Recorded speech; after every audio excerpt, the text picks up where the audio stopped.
as we get to talk about the best position in football, and that is the position of safety. Now, look, Nick, I don't know about you. I could launch into a thesis about this, but what I think makes safety most interesting to talk about is that I don't think that there is a position that is defined worse in football than the position of safety right now. You look at all kinds of different defenses, and if you're playing a primarily quarters defense, if you're playing primarily a man free defense, if you're playing primarily cover three, but you play a little bit of cover two, if you play a whole bunch of cover zero, oh my gosh, there are so many different ways to use a player and classify them as safety. It's like the defensive equivalent of athlete in some of Yes. these cases, or just labeling somebody DB. You know what I'm saying?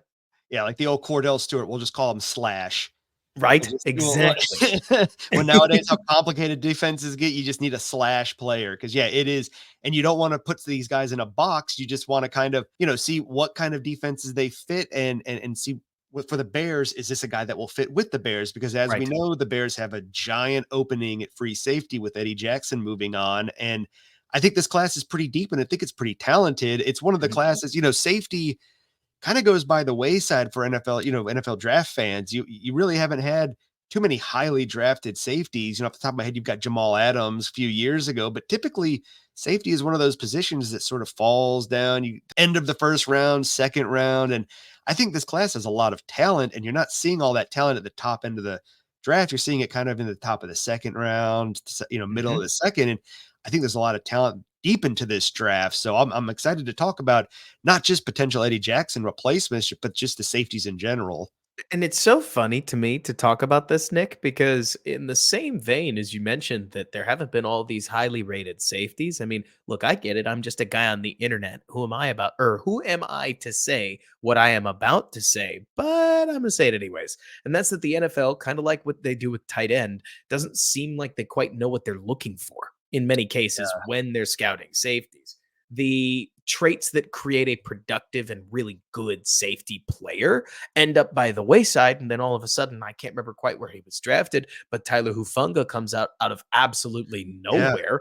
And then the year or two after he's drafted, the San Francisco 49ers pull Jair Brown out of Penn State, Jaquan Brisker's running mate, out of the compensatory third. And Right. when Hufunga goes down, they replace him with a safety who's nearly as good when it comes Right. to coverage safety. Like there are so many safeties that want to find the Jaquan Brisker types, the all-in-one safety, and there Mhm. just aren't many of them. You can Right. find plenty of Landon Collinses, guys that are very good at this one thing, and Right. hopefully you don't put them in position to do Yes. anything else. But there's really not a lot of jack of all tradeses, and when you do find the jack of all trades, they might actually be a master of none. So Yeah. it's an interesting position to talk about. You kind of hinted at this, but it gets even more interesting when you look at the Bears because I'm going to just come right out and say it, Nick. The Bears have one safety right now that's actually worth discussing. Do Right. you have an argument against that? Would you I like to don't think defend? so.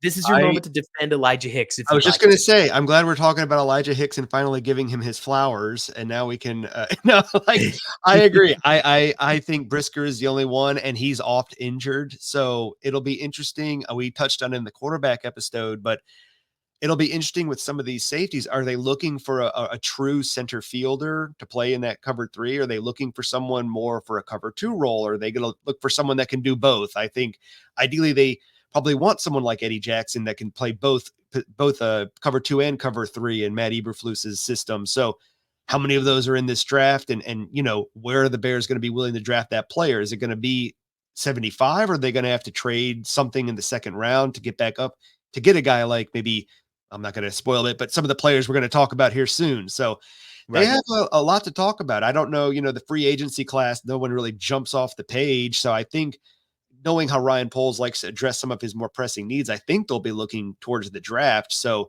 it'll be it's big shoes to fill because Eddie Jackson he was the general of that defense. He knew was great at getting the guys in position. So they're going to have a tall task at replacing him. I agree, especially because it sure felt to me like the Bears pawned a lot of their coverage responsibilities off onto Eddie Jackson Mhm. so that they could take them off of Jaquan Brisker's Yes. plate. The further you put Brisker away from the line of scrimmage, the worse he tends to Yes. get. Right. And as much as I love what Jaquan Brisker can bring you in the run game, there's a reason that whenever the Bears drop into cover 3, Brisker is unilaterally playing the flat because Yes. it's a relatively easy coverage responsibility. And it means that you need that center field safety to know what they're doing, or else you're going to Mhm. give up major chunks up the seams, up the alley, all the way up or over the top. It could be a real problem. But I tend to think that the Bears will find some kind of free agent. You've heard a lot of names, I'm sure, whether it's Right. Antoine Winfield or Geno Stone. It would not surprise me if the Bears are looking in a different direction. Right. Just that they might look for somebody even cheaper than those options, but nothing would surprise me. Though I do think the Bears are absolutely. I personally believe, Nick, this conversation we're about to have is one of the more important that you'll see on building the board. This one and like wide receiver, because Mhm. I think the Bears fully intend to draft a player that can start for them. Yes. Because to not have a third safety is to beg your reserve, whoever's sitting in third on the depth chart is Right. just going to play.